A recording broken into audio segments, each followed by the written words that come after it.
प्यारे बच्चों, आज के वीडियो में हम लोग वेक्टर के कुछ कंसेप्ट को देखेंगे, जिस पर हम लोग एक्सरसाइज 10.2 एनसीईआरटी क्लास 12 बना सकते हैं। ओके, तो कुछ टर्म्स है जिनको कि हमको जानना जरूरी है। ओके, तो हम लोग स्टार्ट करते हैं 10.2 को कंप्लीट करने के लिए और क्या क्या एक्स्ट्रा इन्फॉर्मेशन वेक्टर में चाहिए। आइए, पहला हम लोग को जानना है properties of multiplication of vectors bye scalars. Properties of हम लोग ये ऑलरेडी जान चुके हैं। स्केलर मल्टीप्लीकेशन, स्केलर मल्टीप्लीकेशन पुराने वीडियो में देखे हैं कि किसी स्केलर को आप यदि मल्टीप्लाई करते हो तो वो आई जे के जो तीनों वेक्टर जो कोफिशिएंट है, तीनों के तीनों वेक्टर कोफिशिएंट में वो कांस्टेंट मल्टीप्लाई होता है। अब इसी स्केलर मल्टीप्लीकेशन का कुछ प्रॉपर्टीज है, properties of multiplication of vectors bye scalar. Scalar multiplication के कुछ प्रॉपर्टी को हम लोग 1 by 1 देखेंगे। एम और एन हमारे पास दो कोई भी कांस्टेंट है, रियल कांस्टेंट है, कोई रियल नंबर है। इन दोनों को पहले ऐड करना है। ब्रैकेट का मतलब ब्रैकेट का काम करे, ऐड करे और उसका जो भी रिजल्ट है उसको ए वेक्टर में मल्टीप्लाई करें। या आप यहाँ डिस्ट्रीब्यूटिव लॉ लगा सकते हैं। आप एम को ए वेक्टर में मल्टीप्लाई कर लें, रिजल्ट जो भी आए उसमें जोड़ दें, एन को ए वेक्टर में मल्टीप्लाई कर दें। ये दोनों बातें आपस में सेम होंगी। ये एक प्रॉपर्टी हुआ आपका स्केलर मल्टीप्लीकेशन ऑफ वेक्टर्स का। दूसरा है एम और एन स्केलर में मल्टीप्लाई किया गया और उसको आप ए वेक्टर में मल्टीप्लाई किए। इसको आप एम टाइम्स एन इंटू ए वेक्टर लिख सकते हैं, एम टाइम्स एन इंटू ए वेक्टर, या आप एन को आगे कर दें और एन टाइम्स एम इंटू ए वेक्टर लिखे, कोई फर्क नहीं पड़ता है। तीसरा और आखिरी इसमें प्रॉपर्टी है स्केलर एम को मल्टीप्लाई करना ब्रैकेट के अंदर A vector plus B vector is equal to होगा। एम को आप ए वेक्टर में मल्टीप्लाई कर दें, M A vector plus M को बी वेक्टर में मल्टीप्लाई कर दें, M B vector, M A vector plus M B vector के बराबर होगा। ओके, नेक्स्ट है सेक्शन फार्मूला जानना है। सेक्शन फार्मूला दो तरह का है, एक है इंटरनल डिवीजन के लिए और दूसरा है एक्सटर्नल डिवीजन के लिए। अब दोनों में क्या फर्क है, फार्मूला में क्या चेंज है, हम लोग 1 by 1 देखेंगे। ओके, पहले हम लोग देखते हैं internal division. Let P and Q be 2 points. P and Q दो पॉइंट्स हैं हमारे पास with position vector A vector and B vector. P vector का पोजीशन वेक्टर है ये ए वेक्टर और क्यू वेक्टर का पोजीशन वेक्टर है बी वेक्टर। पोजीशन वेक्टर ए वेक्टर का मतलब ओरिजिन से यदि पी वेक्टर को कनेक्ट कर देंगे ओपी वेक्टर, इस ओपी वेक्टर का वैल्यू है ए वेक्टर। उसी प्रकार ओरिजिन से क्यू को कनेक्ट कर देंगे ओक्यू वेक्टर, ओक्यू वेक्टर का वैल्यू है बी वेक्टर। ये दिया हुआ है। तो let P and Q be 2 points with position vectors a vector and B vector and let the point R with position vector r vector. और R एक point है जिसका पोजीशन वेक्टर आर वेक्टर है, मतलब ओ आर वेक्टर का value r vector है। Divide the line segment P Q. अब ये आर पॉइंट क्या कर रहा है, पूरा का पूरा पी क्यू लाइन सेगमेंट के बीच में कहीं पर रहकर इस पी क्यू को दो भाग में डिवाइड कर रहा है। P Q internally in the ratio P R is to Q R. P R is to Q R, P R और क्यू आर का रेशियो लेंगे तो पी आर का वैल्यू है एम और क्यू आर का वैल्यू होगा एन। एम और एन के रेशियो में ये आर पॉइंट डिवाइड करता है, तो इस आर वेक्टर का वैल्यू क्या होगा, इसी को हम लोग इंटरनल डिवीजन बोलते हैं। यदि पी और क्यू के पी क्यू लाइन सेगमेंट के बीच में कहीं पर आर रहकर पूरे पी क्यू को एम और एन के रेशियो में डिवाइड करें, तब इस तरह के डिवीजन को हम लोग बोलते हैं इंटरनल डिवीजन। इंटरनल डिवीजन के केस में आर पी और क्यू के बीच में कहीं पर होगा और पूरे पी क्यू को दो भाग में एम और एन के रेशियो में डिवाइड करेगा। तो इस आर को निकालने का तरीका है, इस एम स्केलर को मल्टीप्लाई करेंगे इधर वाले बी वेक्टर के साथ एम बी वेक्टर प्लस फिर इधर वाले स्केलर एन को मल्टीप्लाई करेंगे इधर वाले ए वेक्टर के साथ plus N A vector divided by इन दोनों स्केलर का sum. R vector position vector का फॉर्मूला हो जाएगा M B vector plus N A vector divided by M plus N. ये फॉर्मूला है इंटरनल डिवीजन का, ये आपको याद रखना है। और याद रखने में क्या करना है, कैसे कर रहे हैं, इस स्केलर एम को जो पी और आर को कनेक्ट कर रहा है, तो इन दोनों को छोड़कर जो क्यू का पोजीशन वेक्टर है उसमें मल्टीप्लाई कर दे M into B vector plus उसी तरह से ये रेशियो एन जो है आर और क्यू को टच कर रहा है, तो एन को आप मल्टीप्लाई करते पी के पोजीशन वेक्टर के साथ, तो एन ए वेक्टर और डिवाइडेड बाय इन दोनों का sum M plus N. M B vector plus N A vector divided by M plus N, ये इंटरनल डिवीजन का फॉर्मूला है। ओके, अब किसी इंटरनल डिवीजन में एक पर्टिकुलर केस है, यदि आर इस पी क्यू के मिड पॉइंट में आ जाए, बीचों बीच का पॉइंट हो जाए, उस समय आर का वैल्यू क्या होगा? यदि बीचों बीच का पॉइंट होगा मिड पॉइंट, तो उस समय एम और एन का वैल्यू बराबर हो जाएगा। एम और एन का रेशियो हो जाएगा 1:1, एम और एन कैंसिल हो जाएगा क्योंकि दोनों बराबर हो गया। तो वैसे केस में फॉर्मूला एम और एन की जगह पर आप 1 रख देंगे तो A vector plus B vector divided by 1 + 1 2 हो जाएगा। तो mid point formula if P is the mid point of the line segment A B, यदि हमारा पी ए बी के बदले में हम लोग यहां पर नाम दिए पी क्यू, तो यदि हमारा आर जो पॉइंट है, ये P is the mid point, P के बदले में हम लोग यहां पर आर नाम है। If R is the mid point of the line segment P Q, R यदि इस पी क्यू का मिड पॉइंट हो जाए, if R is the mid point of the line segment P Q, then P R और Q R का ratio क्या हो जाएगा? एम ओ एन चूंकि बराबर है तो एम ओ एन कैंसिल हो जाएगा, तो 1:1 रेशियो हो जाएगा। Therefore position vector of R, उसमें आर का पोजीशन वेक्टर कितना हो जाएगा? अब बताया अभी एम की जगह 1 और एन की जगह 1 रख दिए, A vector plus B vector divided by 2, दोनों का पोजीशन वेक्टर जोड़ दिया, 2 से डिवाइड कर दे, यही हो जाएगा आर का मिड पॉइंट का पोजीशन वेक्टर। अब एक्सटर्नल डिवीजन क्या किसे कहते हैं? तो एक्सटर्नल डिवीजन के केस में आप देखिए सब कुछ उसी तरह से रहेगा। पी पॉइंट होगा जिसका पोजीशन वेक्टर ए वेक्टर है, अर्थात ओपी वेक्टर का वैल्यू ए वेक्टर है। क्यू पॉइंट है जिसका पोजीशन वेक्टर बी है, अर्थात ओक्यू वेक्टर का वैल्यू बी वेक्टर है। और आर जो पॉइंट है इस पी क्यू से बाहर में रहकर सेम उसी प्रकार का रेशियो, जैसे यहाँ पी आर का वैल्यू होगा एम, और फिर वहां पर है क्यू आर का वैल्यू एन है, तो यहाँ पी आर और फिर क्यू आर का वैल्यू भी यहाँ भी एन रहेगा। लेकिन इसमें फर्क ये है कि आर पॉइंट क्या है, पी क्यू से बाहर में रहकर ये P R is to Q R same ratio है, P R is to Q R same ratio है, और वो एम इज टू एन के रेशियो में डिवाइड करता है। तो इस तरह के डिवीजन को हम लोग बोलते हैं एक्सटर्नल डिवीजन।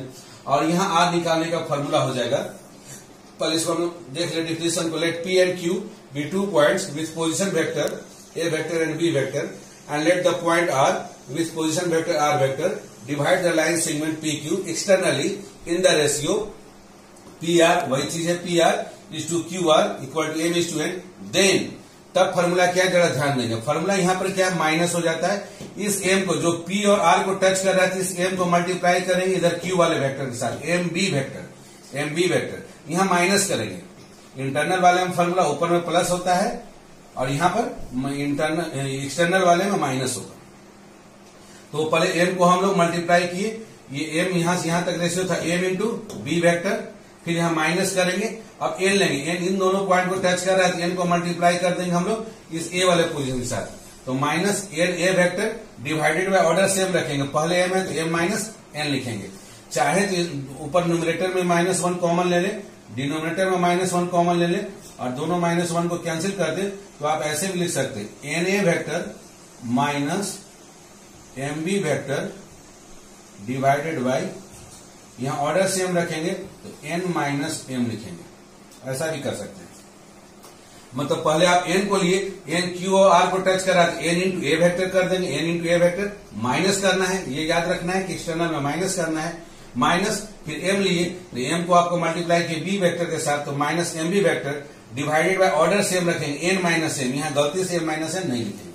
तो ये फॉर्मूला हमारा एक्सटर्नल डिवीजन का कहलाता है। उसका नेक्स्ट टॉपिक है representation of a vector in terms of position vector of it's in points. यदि 2 इन पॉइंट दिए हैं ए और बी, ए आपका स्टार्टिंग पॉइंट है, इनिशियल पॉइंट है, बी आपका टर्मिनल पॉइंट है, दोनों पॉइंट के निर्देशांक आपको दिए हैं, कोऑर्डिनेट दिया हुआ है, इस ए बी वेक्टर का कोऑर्डिनेट कैसे लिखा जाएगा, ए बी वेक्टर कैसे लिखा जाएगा, वही ये टॉपिक हमारा। Representation of a vector in terms of position vector लिखना ऑफ इट्स इन पॉइंट, जब इन पॉइंट दिए गए। लेट ए बी वेक्टर ये हमारा है, ए बी वेक्टर बी है, vector with A as initial point, A आप देखिए इनिशियल पॉइंट है, and B as the terminal point, B आपका टर्मिनल फाइनल पॉइंट है। By triangle law of vector addition, अब इस ट्रायंगल में triangle law of vector addition लगाइए, O A vector plus A B vector और plus B O vector is equal to क्या होगा, ओ से स्टार्ट किए फिर वापस ऊपर चले गए तो is equal to null vector या जीरो वेक्टर। अब आप क्या करें, ए बी वेक्टर को छोड़ दो, बाकी सबको दूसरी तरफ भेज दें, तो null vector minus B O vector minus OA vector. अब नेगेटिव ऑफ वेक्टर -1 यदि BO में मल्टीप्लाई है तो इसको आप OB वेक्टर लिख सकते हो, OB वेक्टर और minus OA vector. O vector चूंकि ये जीरो वेक्टर जो है आपका एडिटिव आइडेंटिटी है, किसी में जोड़ देंगे तो कोई फर्क नहीं पड़ता, इसलिए जीरो वेक्टर यहां से डिसअपियर हो गया। तो ये आ गया OB vector minus OA vector. OB कहने का मतलब position vector of in point B। AB vector में B आपका इन पॉइंट है तो B का पोजीशन वेक्टर पहले लिखेंगे माइनस फिर पोजीशन वेक्टर ऑफ A और A का पोजीशन वेक्टर को माइनस कर देंगे। ये बहुत ही इंपॉर्टेंट फॉर्मूला है, इस पर आपको ऑब्जेक्टिव क्वेश्चंस आते हैं। OB vector minus OA vector, जब भी AB का आपको AB वेक्टर लिखना हो तो पहले B वेक्टर का पोजीशन वेक्टर लिख ले और माइनस फिर A वेक्टर का पोजीशन वेक्टर उसमें माइनस कर दे, वो आपका AB वेक्टर बन जाएगा। ओके, नेक्स्ट टॉपिक है इसमें resolution of a vector in 3D space. एक वेक्टर को आपको 3D स्पेस में कैसे दिखाएंगे इसको सीखना है। तो चलिए 3D स्पेस में देखिए, हम लोग ये x एक्सिस ले लिए, ये y एक्सिस, ये z एक्सिस ले लिए, तीनों एक दूसरे पर परपेंडिकुलर है। x एक्सिस के अलावा में हम लोग x डिस्टेंस ट्रेवल किए, फिर y एक्सिस के पैरेलल हम लोग y डिस्टेंस ट्रेवल किए और z एक्सिस के पैरेलल z डिस्टेंस ट्रेवल किए तो पॉइंट P पर पहुंच गए जिसका कोऑर्डिनेट हो गया x, y, z। तो x एक्सिस के अलावा में जो इनिशियल वेक्टर है वो i वेक्टर है, तो यहां से यहां तक का ये वेक्टर कहलाएगा xi वेक्टर। फिर y एक्सिस के पैरेलल जो हमने मूव किए यहां से यहां तक, तो ये वेक्टर हो गया yj वेक्टर और z एक्सिस से जो पैरेलल मूव किया z, तो ये हो गया zk वेक्टर। इसलिए जब हमको OP वेक्टर लिखना हो तो OP वेक्टर को वेक्टर के रूप में लिख सकते हैं xi plus yj plus zk vector.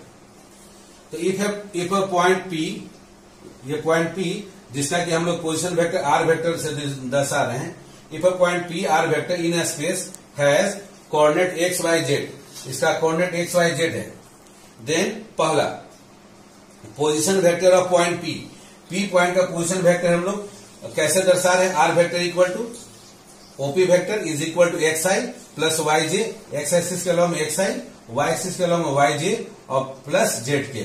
इस तरह से हम लोग OP वेक्टर को दर्शा सकते हैं। Position vector of point P को दर्शाना हो तो जब यदि निर्देशांक P पॉइंट का कोऑर्डिनेट x y z हो तो उसको इस तरह से वेक्टर रूप में लिखा जाता है xi plus yj plus zk।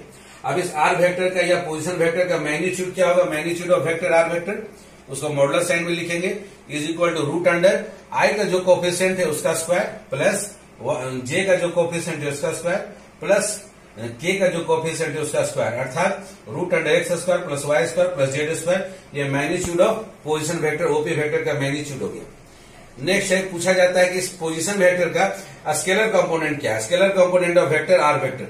और द स्केलर कंपोनेंट, ये जो नंबर x y z है इसमें, इसी x y z को हम लोग scalar component of position vector r vector बोलते हैं। फिर इसी वेक्टर का कभी कभी वेक्टर कंपोनेंट पूछा जाता है, vector components of vector r vector. तो वेक्टर कंपोनेंट में i j k लगा देंगे आप, xi yj एंड zk, ये हो गया उसका vector component of position vector. तो ये टर्मिनोलॉजी है, ये आपको जानना जरूरी है एक्सरसाइज 10.2 को बनाने के लिए। कुछ और है, इसके बाद हम लोग उनको देखते हैं। ओके, अब देखिए वेक्टर ज्वाइनिंग 2 पॉइंट्स, 2 पॉइंट है, इनिशियल पॉइंट है आपका P जिसका निर्देशांक है x1 y1 z1 एंड दूसरा पॉइंट है Q x2 y2 z2 और आपको PQ वेक्टर निकालना है। अभी हम लोग थ्योरी देख चुके AB वेक्टर के लिए कि जो हमारा फाइनल पॉइंट है, फाइनल पॉइंट हमारा क्या है, यहाँ पर Q है, तो Q का position vector OQ vector minus initial point क्या है P है, तो P का पोजीशन वेक्टर OP वेक्टर और Q पॉइंट का निर्देशांक दिया है x2 y2 z2 और P का निर्देशांक दिया x1 y1 z1, तो PQ वेक्टर पूछ रहा था। ये फॉर्मूला अभी हम लोग देखे थ्योरी कि जब भी PQ वेक्टर या AB वेक्टर निकालना हो तो B वेक्टर का पोजीशन वेक्टर, फाइनल पॉइंट का position vector minus initial point का पोजीशन वेक्टर। अब फाइनल पॉइंट का पोजीशन वेक्टर यहां लिखिए, Q का पोजीशन वेक्टर क्या लिखेंगे हम लोग, x2i plus y2j plus z2k, ये हो गया Q का पोजीशन वेक्टर, OQ वेक्टर ये हो गया, माइनस अब OP वेक्टर लिखना है, P का पोजीशन वेक्टर लिखना है, तो P का पोजीशन वेक्टर हो जाएगा x1i plus y1j plus z1k और इनके साथ माइनस साइन। अब दो वेक्टर को माइनस करना है, दो वेक्टर का डिफरेंस निकालना है, तो डिफरेंस निकालने का रूल है कि i वाले में से i माइनस करेंगे, j वाले में से j माइनस करेंगे, k वाले में से k माइनस करेंगे, कॉमन ले लें, i को कॉमन ले लेंगे तो x2 माइनस x1 i, फिर plus y2 minus y1 j plus Z2 minus Z1 के। तो इस तरह से आप ये निकाल लिए पी क्यू वेक्टर। यदि आपको पी और क्यू का पोजीशन वेक्टर पता हो तो क्यू का पोजीशन वेक्टर, फाइनल पॉइंट का पोजीशन वेक्टर और माइनस इनिशियल पॉइंट पी का पोजीशन वेक्टर, दोनों का डिफरेंस ले ले, वो आपका पी क्यू वेक्टर हो जाएगा। अब हमको पी क्यू वेक्टर के अलॉन्ग में यूनिट वेक्टर चाहिए। पी क्यू वेक्टर के अलॉन्ग में यूनिट वेक्टर चाहिए, क्योंकि इस पी क्यू वेक्टर का यदि डायरेक्शन रेशियो आपसे पूछा जाएगा कि बताइए पी क्यू वेक्टर का डायरेक्शन रेशियो क्या है, तो यही डायरेक्शन रेशियो होगा x2 minus x1, y2 minus y1, z2 minus z1 are the direction ratio of P Q vector. ये डायरेक्शन रेशियो कराएंगे। अब इसी वेक्टर का पूछेगा कि डायरेक्शन हमको रेशियो के बजाय आप डायरेक्शन कोसाइन बताइए। तो डायरेक्शन कोसाइन बताने के लिए आपको सबसे पहले यूनिट वेक्टर चाहिए। यूनिट वेक्टर चाहने के लिए क्या करेंगे, हमको जो भी वेक्टर दिया उस वेक्टर में उसी के मैग्नीट्यूड से डिवाइड कर देंगे। अर्थात P Q cap is equal to P Q vector divided by P Q vector का मॉडुलस। तो पहले पी क्यू वेक्टर लिख लिए x2 minus x1 i plus y2 minus y1 j plus z2 minus z1 k, इसमें divided by P Q का modulus हो गया under root x2 minus x1 का square plus y2 minus y1 का square plus z2 minus z1 का square. अब इसमें direction ratio पूछा जाएगा कि पी क्यू वेक्टर का क्या है, x2 minus x1 divided by ये अंडर रूट जो रिजल्ट है ये कहलाएगा कॉस अल्फा। फिर दूसरा कॉस बीटा आपका जो m है, m हो जाएगा आपका y2 minus y1 divided by ये रूट अंडर जो वैल्यू है। अब तीसरा आपका जो है n कॉस गामा वो हो जाएगा z2 minus z1 divided by under root ये जो वैल्यू है आपका सो। ये डायरेक्शन कोसाइन कहलाएगा पी क्यू वेक्टर का। ओके, अब आइए हम लोग कुछ और बेसिक कंसेप्ट है ऑपरेशन ऑफ वेक्टर्स। वेक्टर्स के कुछ ऑपरेशंस और देखने हैं आपको 10.2 को कंप्लीट करने के लिए। Operation of vectors in terms of components, उनके कंपोनेंट्स के टर्म में। तो इसमें हम लोग सबसे पहले दो वेक्टर लेते हैं। Let a vector equal to a1i plus a2j plus a3k, एक वेक्टर ले लिए, and B vector equal to b1i plus b2j plus b3k are any two vectors in space. Space में कोई भी दो वेक्टर हम लोग ले लिए। देन अगर हमको ए वेक्टर और बी वेक्टर को जोड़ना हो तो जोड़ने में क्या करना है, आई वाला आई के साथ जुटेगा, जे वाला जे के साथ जुटेगा, के वाला के के साथ जुटेगा। अर्थात a1 के साथ b1 जुटेगा, a1 प्लस b1 आई हो गया, प्लस फिर जे वाले को जे के साथ जुड़ेगा तो a2 प्लस b2 और जे हो गया। फिर उसी तरह से के वाले को के के साथ जुड़ेगा तो a3 प्लस b3 के। इस तरह से दो वेक्टर को आप जोड़ सकते हैं। दो वेक्टर को घटाना है, सब्ट्रैक्ट करना है, ए वेक्टर माइनस बी वेक्टर। तो ए वेक्टर का जो आई कंपोनेंट है उसमें से बी वेक्टर का आई कंपोनेंट को माइनस कर ले, a1 माइनस b1 आई। उसी प्रकार से दूसरा जे कंपोनेंट को, ए वेक्टर का जे कंपोनेंट a2 जे और माइनस उसमें से b2j कर ले, कॉमन निकाल ले जे को, a2 माइनस b2 जे प्लस उसी प्रकार से ए वेक्टर का के कंपोनेंट a3k माइनस उसमें से b3k, के वेक्टर कॉमन ले ले, a3 माइनस b3 इंटू के कैप। ये हो गया a माइनस b वेक्टर। अब ये दो वेक्टर ए वेक्टर और बी वेक्टर आपस में बराबर होंगे। कब बराबर होंगे ए वेक्टर और बी वेक्टर? ये तभी बराबर होंगे जब उनके वेक्टर कंपोनेंट सेम होंगे। आई का जो कोफिशिएंट है दोनों वेक्टर का, ए वेक्टर और बी वेक्टर का, वो बराबर हो, जे का जो कोफिशिएंट है वो बराबर हो, के का जो कोफिशिएंट है वो बराबर हो। अर्थात a1 b1 के बराबर हो एंड उसके साथ a2 b2 के बराबर हो एंड a3 b3 के बराबर हो। तब हम लोग बोलेंगे कि ए वेक्टर और बी वेक्टर आपस में बराबर हैं। चौथा है कि यदि हम एक लैम्डा स्केलर ए वेक्टर में मल्टीप्लाई कर रहे हैं तो ये लैम्डा क्या होता है कि आई के कोफिशिएंट, जे के कोफिशिएंट, के कोफिशिएंट, तीनों कोफिशिएंट में मल्टीप्लाई होगा।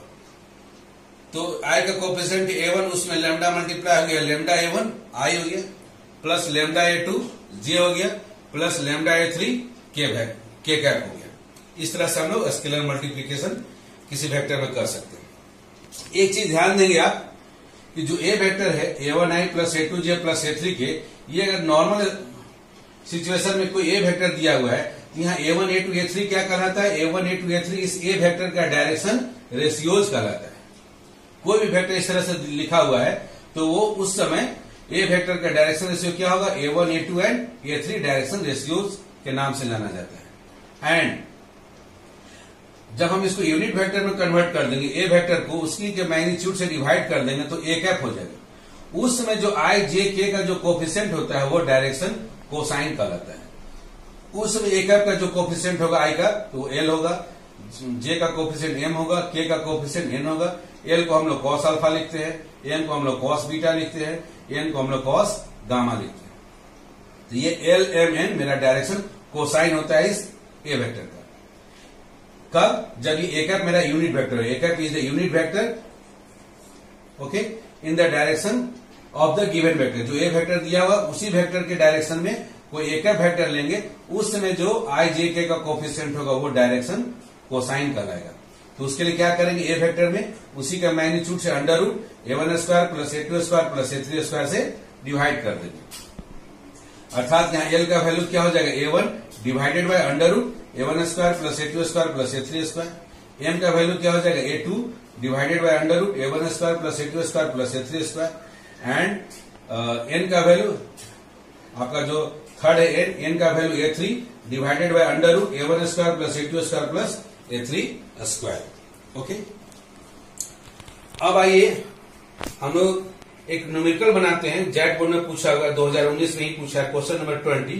क्वेश्चन नंबर 20 वैसे तो आता है 4 मार्क्स का, उसका एक पार्ट केवल हम लोग बनाएंगे, जो कि अभी तक हम लोग जो टॉपिक पढ़े उसमें 1 मार्क्स कवर होता है, तो हम लोग 1 नंबर का भी बनाएंगे। रेस्ट हम लोग आगे के वीडियो में जब टॉपिक कंप्लीट करेंगे तो बनाएंगे। इसमें दिया हुआ है इफ ए वेक्टर बराबर ऐसा कुछ लिखा हुआ 2i minus J minus K vector and B vector equal to लिखा हुआ i vector minus 3j minus 2k, then 1 number का पहला क्वेश्चन पूछा जा रहा है 2a vector minus B vector का वैल्यू बताएं। सेम इसी तरह का क्वेश्चन 2020 में भी आया, आप उसको भी बना के सॉल्व कर सकते हैं। तो हम लोग इसको कैसे बनाएंगे, पहले स्केलर मल्टीप्लीकेशन 2 मल्टीप्लाई होगा, पूरा का पूरा ए वेक्टर में मल्टीप्लाई होगा, माइनस फिर उसमें बी वेक्टर को माइनस करेंगे।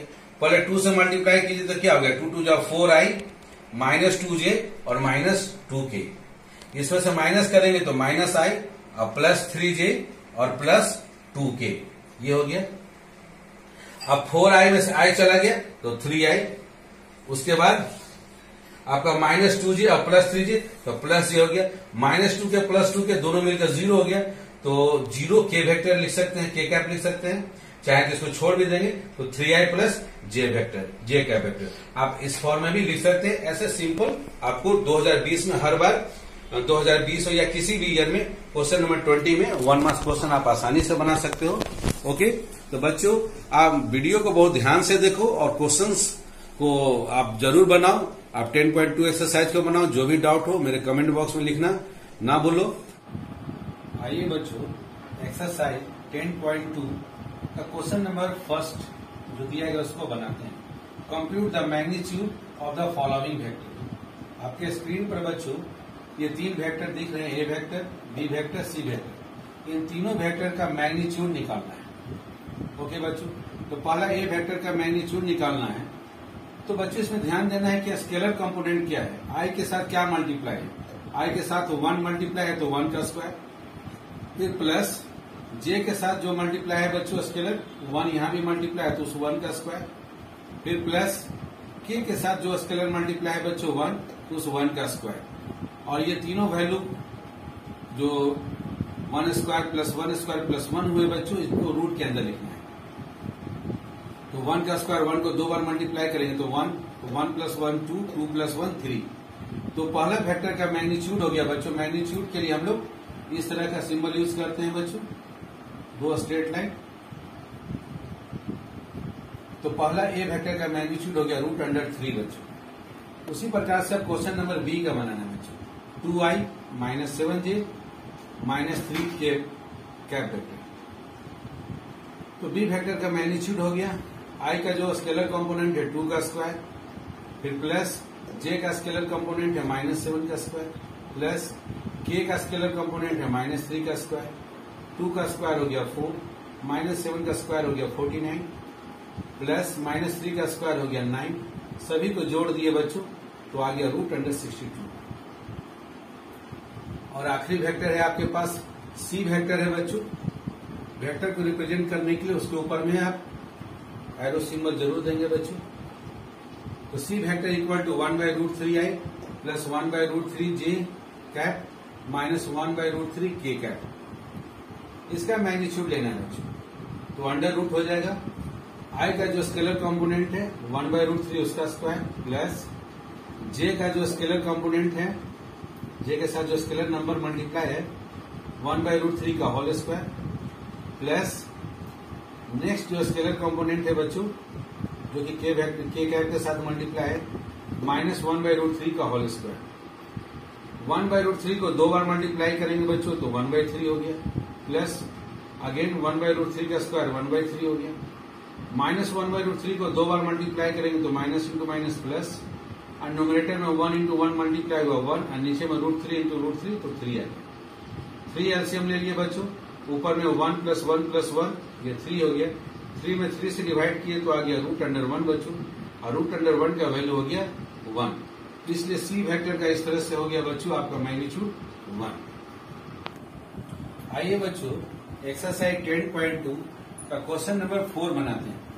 Find the values of x and y so that the vectors 2i cap plus 3j cap and xi cap plus yj cap are equal. ये दो वेक्टर है बच्चों और ये दोनों वेक्टर इक्वल है, तो हमको x एंड y का वैल्यू निकालना है। तो गिवन है बच्चों ये दो vector 2i plus 3j cap is equal to xi plus yj cap.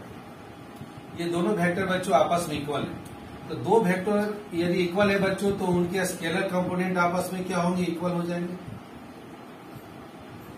और उनके या आप बोल सकते हैं उनके वेक्टर कंपोनेंट इक्वल होंगे।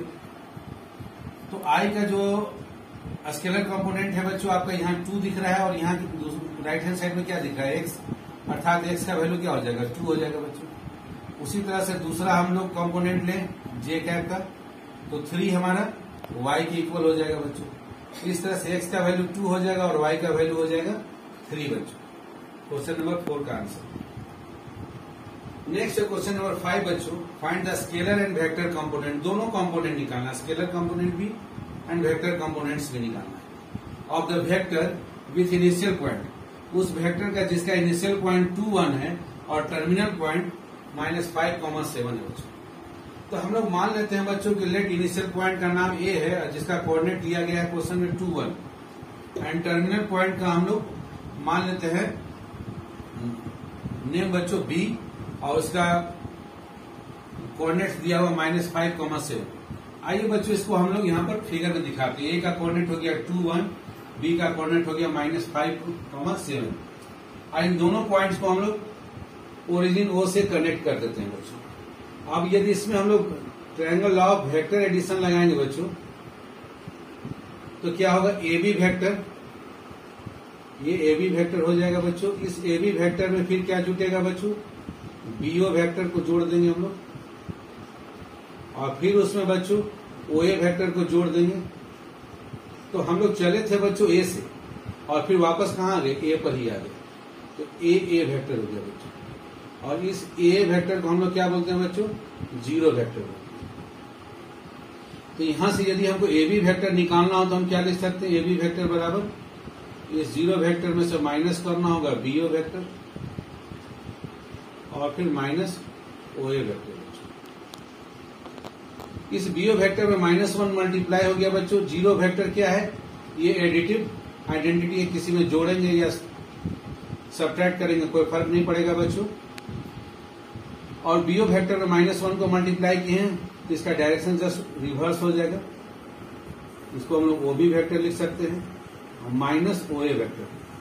तो इस फॉर्मूला को आपको याद रखना है बच्चों, जब कभी भी ए बी वेक्टर पूछा जाएगा जिसमें कि ए आपका इनिशियल पॉइंट और बी टर्मिनल पॉइंट हो जाए तो आप फॉर्मूला यूज करेंगे O B vector, B vector का position vector minus A vector का पोजीशन वेक्टर, अर्थात टर्मिनल पॉइंट का position vector minus initial point का पोजीशन वेक्टर। तो उस फॉर्मूला से बच्चों यहाँ ए बी वेक्टर हम लोग निकालते ओ B vector minus O A vector.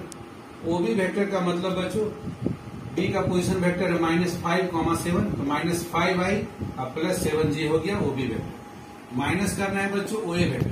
Again ओए वेक्टर का कम दिया हुआ है कोऑर्डिनेट 2, 1 तो ये हो गया ओए वेक्टर 2i +j। अब माइनस कीजिए बच्चों, तो i वाला कंपोनेंट को i वाले कंपोनेंट के साथ माइनस कीजिए, -5i -2i दोनों एक साथ हो गया -5, -2 ब्रैकेट में लिख ली इंटू i। इसको सॉल्व करने से आ गया -7i। उसी प्रकार से j 7j और माइनस जे एक साथ कर दें, 7 - 1 टाइम्स जे वेक्टर हो गया, 7 - 1 आ गया 6j। इस तरह से ए बी वेक्टर निकाल दिए बच्चों हम लोग, -7i + 6j का। और इस क्वेश्चन में पूछा गया स्केलर कंपोनेंट बच्चों, तो i के साथ जो स्केलर मल्टीप्लाई है वो हो गया स्केलर कंपोनेंट, j के साथ जो स्केलर मल्टीप्लाई है वो हो गया स्केलर कंपोनेंट। तो स्केलर कंपोनेंट हो गया बच्चों -7 और 6, और वेक्टर कंपोनेंट तो इन स्केलर के साथ बच्चों आप जो उसके यूनिट वेक्टर उनको लगा के लिख दे, तो -7 के साथ i लगा हुआ तो -7i, और उसी प्रकार 6 के साथ j कैप। तो ये दोनों हो गए बच्चों वेक्टर कंपोनेंट दिए गए वेक्टर के, जिनके इनिशियल पॉइंट और टर्मिनल पॉइंट दिए गए थे बच्चों। तो इस तरह से बच्चों आप वेक्टर के जो बेसिक कंसेप्ट हैं उन कंसेप्ट को यूज कर आप एक्सरसाइज 10.2 के बाकी प्रॉब्लम्स को आप बना सकते हैं। ओके, थैंक यू बच्चों।